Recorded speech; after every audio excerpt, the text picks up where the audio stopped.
Virginia Tech. On April 16, 2007, in Blacksburg, Virginia, Virginia Tech senior Seung-Hui Cho walked into Norris Hall carrying 2 pistols and 400 rounds of ammunition, then chained the 3 main entrance doors shut from the inside. Seung-Hui had been planning an attack for weeks, buying guns after a court declared him mentally ill, and that morning he mailed a package to NBC News containing photos of himself holding weapons and a manifesto blaming others for his isolation. On the second floor, in room 204, 76-year-old engineering professor Liviu Librescu was teaching solid mechanics when gunshots erupted in the hallway. Librescu had survived a Nazi labor camp and escaped communist Romania, and that morning, by coincidence, was Holocaust Remembrance Day. At 9:40 a.m., Seung-Hui stepped onto the second floor and fired through classroom door windows as he moved down the hallway. Librescu turned toward his door as shots cracked closer and saw that the handle had no lock. He crossed the room and wedged himself into the doorframe, pressing his back against the wood, spreading his feet wide on the tile. He screamed for his students to climb out the windows, and they ran over, twisted them open, and began dropping to the ground below. Some landed in bushes and rolled, others hit concrete. Seung-Hui fired through the door, bullets tearing through the wood and striking Librescu as he held his position. His legs buckled, but he stayed wedged in the doorway as the last students climbed out. Seung-Hui pushed the door open, stepped over Librescu's body, and shot graduate student Minal Panchal, who had refused to leave him, then fired a final shot at the fallen professor. All 23 of Librescu's students escaped through the windows. In room 207, Seung-Hui shot Professor Christopher James Bishop and 4 students, then left to continue down the hallway. The surviving students immediately barricaded the door with furniture. When Seung-Hui returned minutes later, students Caitlin Carney and Derek Odell threw their bodies against the barricade as he tried to force the door open. Seung-Hui fired through the door, hitting Caitlin in the hand, but both students heroically held the barricade. He moved on to room 211, where student Emily Haas had called 911 when the shooting began and stayed on the line while Seung-Hui entered and began firing at students. She was grazed in the head by gunfire, but remained conscious under her desk, whispering information to dispatchers while playing dead. She kept the line open for 8 minutes, while Seung-Hui killed 11 of her classmates around her. 11 minutes after the shooting began, police officers cut through the entrance chains and rushed into the building. They found Seung-Hui in room 211, dead from a self-inflicted gunshot wound. He had killed 32 people that morning, but every student who escaped through a window, held a barricade, or stayed on a phone line survived. Romania posthumously awarded Professor Liviu Librescu the Order of the Star of Romania, the country's highest civilian honor, and Virginia Tech named the Dr. Liviu Librescu Student Engagement Center in Norris Hall Room 203 after the professor who gave his life holding a door so his students could escape. Sandy Hook. On December 14, 2012, in Newtown, Connecticut, 20-year-old Adam Lanza shot his mother as she slept, loaded her rifle into his car, and drove to Sandy Hook Elementary School. Adam had been withdrawn from the school years earlier due to mental illness, and arrived that morning carrying hundreds of rounds of ammunition. At 9:35 a.m., classroom doors had locked 5 minutes earlier as they did every morning at 9:30. And in the main office near the front entrance, the intercom was broadcasting morning announcements. Adam fired through the glass entrance outside the office, and the crack of shattering glass echoed through the microphone into every classroom. Principal Dawn Hochsprung and psychologist Mary Sherlock were in the office when they heard the gunshots. They ran into the hallway and found Adam standing inside the shattered entrance holding his rifle. They screamed warnings, and their voices broadcast through the still-live intercom to every classroom. Adam shot them both, killing them instantly. But their warning gave teachers seconds to lock doors and hide students. First-grade teacher Victoria Soto heard the warning and moved her students into a closet, closing the door. When Adam entered her classroom, Soto stepped in front of the closet and told him the children were in the gym.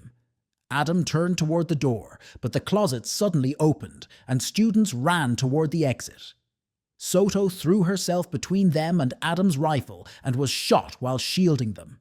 In the same classroom, special education aide Anne-Marie Murphy wrapped her arms around her assigned student Dylan Hockley, covering his body as Adam fired. Both women were killed, but several students escaped by running past Adam while Soto held his attention. Down the hallway, teacher Caitlin Roig heard the warning and rushed her 14 students into the bathroom, pushing a cabinet in front of the door. She had covered her door window with black paper during a drill weeks earlier and never remembered to take it down. Adam walked past her darkened window, while inside, Roig told her students to stay absolutely quiet and that the good guys were coming to save them. Adam tried door after door, and some opened to screaming while others stayed locked. When police entered the building, they found Adam in an empty classroom, dead from a self-inflicted gunshot wound. He killed 20 children and 6 adults before police found him. In February 2013, President Barack Obama awarded Victoria Soto, Dawn Hochsprung, Mary Sherlock, Anne-Marie Murphy, Rachel Davino, and Lauren Rousseau the Presidential Citizens Medal, the nation's second highest civilian honor. Columbine. On April 20, 1999, at Columbine High School in Littleton, Colorado, seniors Eric Harris and Dylan Klebold arrived in the student parking lot at 11:10 a.m., pulled 2 20-pound propane bombs from their car trunks, and carried them into the cafeteria where hundreds of students sat eating lunch. Eric and Dylan had been planning the attack for months after both were arrested for theft and placed in a juvenile diversion program, and that morning, they recorded final videos to their families while expecting to die. They placed the bombs under cafeteria tables, set the timers for 11:17 a.m., then walked back to their cars and waited for the explosion that would collapse the cafeteria. The timers clicked past 11:17 a.m., then 11:18, then 11:19, but nothing happened. After 5 minutes, they grabbed rifles from their trunks and walked toward the school's west entrance as students inside continued eating lunch, unaware. At the west entrance, Eric walked up the outdoor stairs where 14-year-old Daniel Rohrbaugh was descending with 2 friends. Eric raised his rifle and opened fire, and all 3 students scattered toward the school entrance. Daniel reached the door first and held it open for classmates trying to escape. Eric shot him in the back, and Daniel collapsed with his hand still gripping the door handle so his friends could escape. In the cafeteria below, teacher Dave Sanders heard gunshots echoing from above, jumped onto a chair, and shouted for students to run. Over 100 students scattered through kitchen exits, clearing the cafeteria before Eric and Dylan entered. Dave ran upstairs to warn more students, and Eric and Dylan followed the sound of his footsteps. Eric shot him twice, and Dave collapsed outside Science Room 3 as blood pooled from wounds in his back and neck. Teacher Rich Long dragged him into the room, leaving a smear of blood across the threshold, while students Aaron Hansey and Kevin Starkey pressed their shirts against his wounds. Eric and Dylan moved to the library, where they shot 17-year-old Patrick Ireland twice in the head, paralyzing his left side. At 12:08 p.m., Eric and Dylan returned to the library, sat down surrounded by shell casings, and each died from self-inflicted gunshot wounds. Police heard the shots, but waited outside for nearly 3 hours, fearing the bombs Eric and Dylan had planted might still detonate. By the time SWAT officers entered Science Room 3 at 3 p.m., Dave Sanders had bled to death while Aaron and Kevin held pressure on his wounds for over 3 hours. Hours earlier, Patrick had regained consciousness, crawled across the library floor to a broken window, and tumbled into the arms of SWAT officers positioned below. Eric and Dylan killed 12 students and Dave Sanders that day. Columbine High School renamed its softball field the Dave Sanders Memorial Softball Field in fall 1999, and the school established a scholarship in his name. Daniel Rohrbaugh's sacrifice is commemorated at the Columbine Memorial, where a memorial stone marks the place where he held the door open for his classmates to escape. Robb Elementary School. On May 24, 2022, in Uvalde, Texas, Salvador Ramos shot his grandmother in the face during an argument, left her bleeding on the floor, took her truck and rifle, and drove to Robb Elementary School, where he had attended as a child before dropping out of high school after years of isolation and bullying. He spent weeks watching mass shooting videos online. At 11:28 a.m., he crashed into a roadside ditch approaching the school, climbed out holding his rifle, and walked across the parking lot toward the entrance in plain view. Inside room 111, 11 fourth graders were watching a movie when teacher Arnulfo Reyes saw Salvador step through the door holding the rifle. Arnulfo screamed at his students to get under the table and play dead, then ran to stand between them and the doorway. Salvador shot him in the left arm, the impact spinning him to the floor face down. Salvador walked past Arnulfo toward the table where the children were hiding, and Arnulfo heard gunfire. Salvador then walked to where Arnulfo lay motionless and shot him in the back. Arnulfo remained completely still, playing dead, while listening to Salvador's footsteps move toward the doorway connecting to classroom 112. Next door, teachers Eva Morels and Irma Garcia heard the gunfire and immediately pushed their 22 students against the back wall, but Salvador entered through the connecting door before they could lock it. Both teachers threw themselves over students sitting at desks, and Salvador shot Eva twice in the back and Irma 3 times, both women collapsing onto the children beneath them. 10-year-old Amri Jo Garza grabbed Eva Morela's cell phone, crouched behind a desk, and dialed 911, but Salvador saw her and shot her in the head while she held the phone to her ear. 4 minutes after entering the building, Salvador walked back to the center of classroom 112 and sat down among the shell casings and bodies scattered across the floor. By then, police officers had gathered in the parking lot and positioned themselves 15 feet from the classroom doors.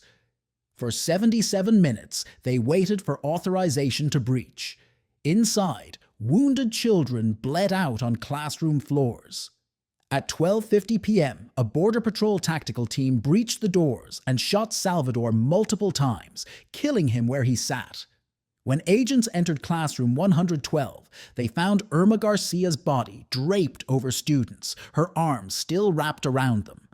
Salvador had killed 19 children and teachers, Eva Morel and Irma Garcia, in just 4 minutes of shooting. Eva Morels and Irma Garcia have been widely honored as heroes who gave their lives protecting their students. Irma Garcia was named Teacher of the Year at Robb Elementary in 2019, and communities across Texas have held vigils and memorials honoring both teachers' sacrifice. Red Lake. On March 21, 2005, in Red Lake, Minnesota, 16-year-old Jeff Wise shot his grandfather, a Red Lake police sergeant, and his grandfather's girlfriend, then took the police weapons and squad car.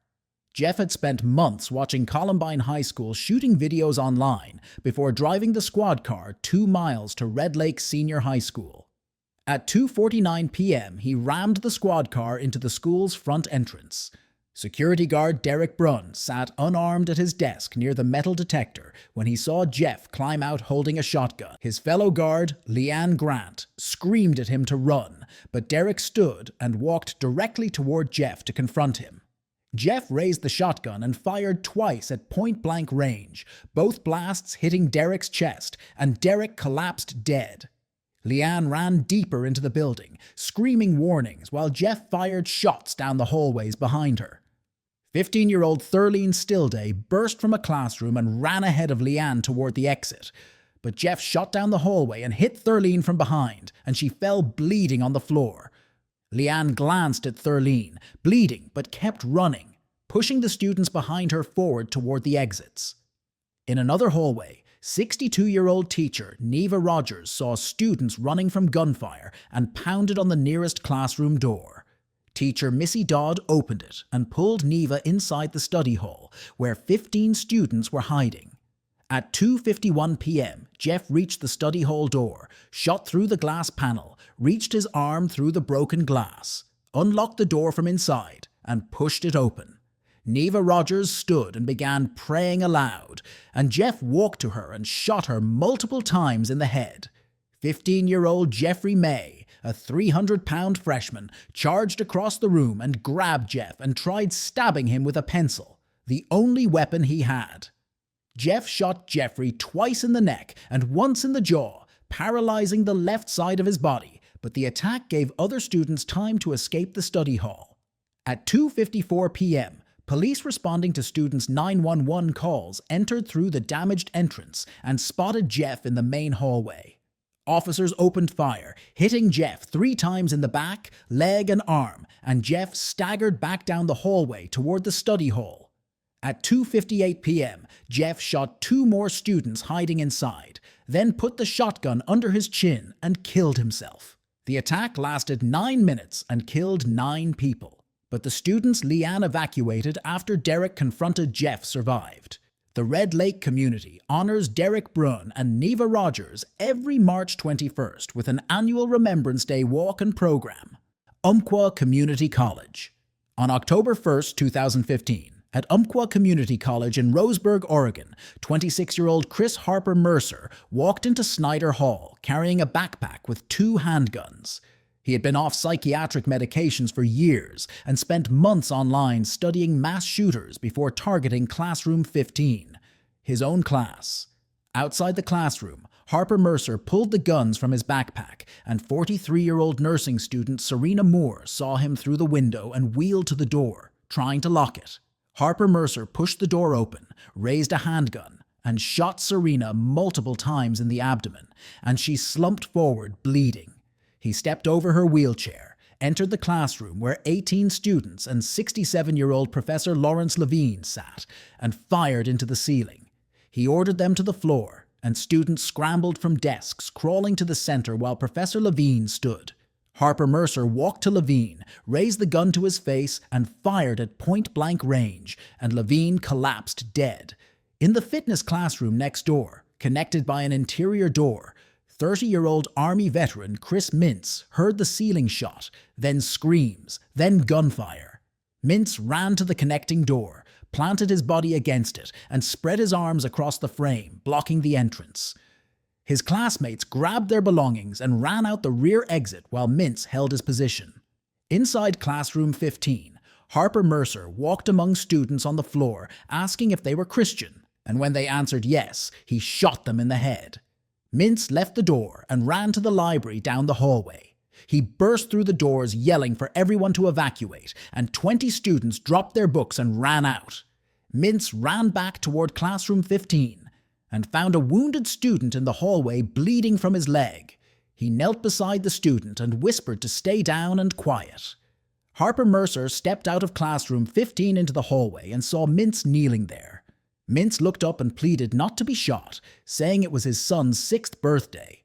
Harper Mercer fired 7 times, bullets striking both legs and shattering his femurs, and Mintz collapsed as blood pooled beneath him. Detectives Joe Caney and Todd Spingath responded to students' 911 calls and arrived at Snyder Hall 6 minutes after the shooting began. They entered the hallway and saw Harper Mercer, and when he raised his gun toward them, both detectives fired, hitting him in the torso. He staggered into Classroom 15 and fired sporadically at officers for 2 minutes while they held position outside, preventing him from leaving. The gunfire stopped, and when officers entered, they found Harper Mercer dead with a self-inflicted gunshot to the head. The attack killed 9 people, Professor Levine, Serena Moore, and 7 students. Chris Mintz survived with 7 gunshot wounds, and both femurs shattered. In March 2016, Chris Mintz received the Congressional Medal of Honor Society's Citizen Honors Award during a ceremony at Fort Myer, attended by Medal of Honor recipients. Northern Illinois University. On February 14, 2008, 27-year-old Stephen Kazmierczak walked into Cole Hall at Northern Illinois University carrying a guitar case containing 4 guns. Stephen, a former graduate student at the university who had stopped psychiatric medications months earlier, walked backstage, opened the case, and pulled out a 12-gauge shotgun and a 9mm Glock handgun. Inside the auditorium, 26-year-old instructor John Peterson stood at the front teaching oceanography to 120 students seated in tiered rows facing the stage. Stephen stepped through the stage door wearing a black shirt that read, "Terrorist," raised the shotgun toward John, and fired. The shotgun blast hit John Peterson in the shoulder and chest from 40 feet away, spinning him backward, and he staggered to the nearest exit, but found it locked and collapsed against the door, bleeding.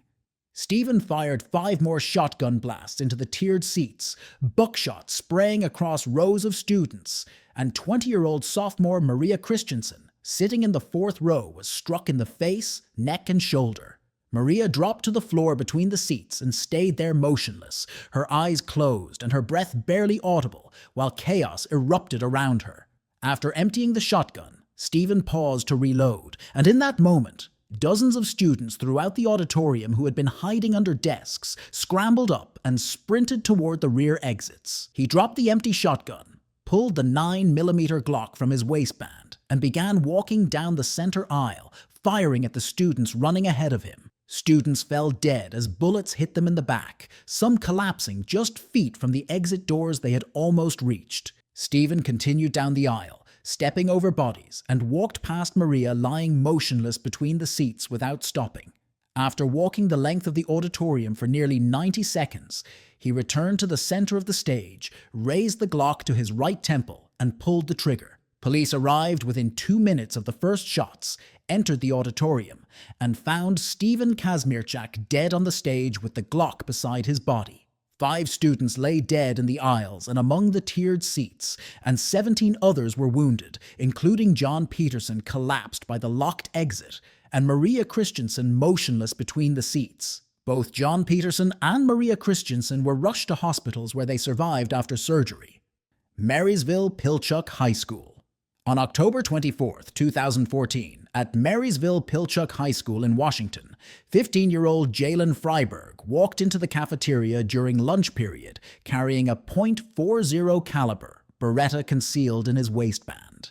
In the weeks before, he had struggled with depression after his ex-girlfriend Zoe Galasso started dating his cousin Andrew Freiberg, and that morning he texted them and 5 other friends asking them to join him at lunch. When Zoe, Andrew, and the others sat down at a table together, Jalen walked over, pulled the gun, and shot Zoe in the head, then 14-year-old Gia Soriano, then 14-year-old Shaylee Chucklenaskett, then Andrew, then his cousin Nate Hatch in the jaw. Zoe collapsed forward onto the table dead, blood pooling beneath her, while the other 4 slumped bleeding in their seats as students across the cafeteria ran toward exits leading to the athletic fields and gymnasium. Jalen stood at the table with trembling hands, fumbling to reload the gun, when first-year teacher Megan Silberberger heard the gunfire from her office, adjacent to the cafeteria. Megan ran through the door into the room, saw Jalen at the table holding the gun, and ran directly toward him, reaching for his gun hand. Jalen raised the gun to his own head and fired before she could touch him, collapsing to the floor dead. Megan knelt beside the wounded students and called 911. A school resource officer arrived in the cafeteria 2 minutes after the first shots and found Jalen and Zoe dead with 4 students wounded and bleeding from head and jaw injuries.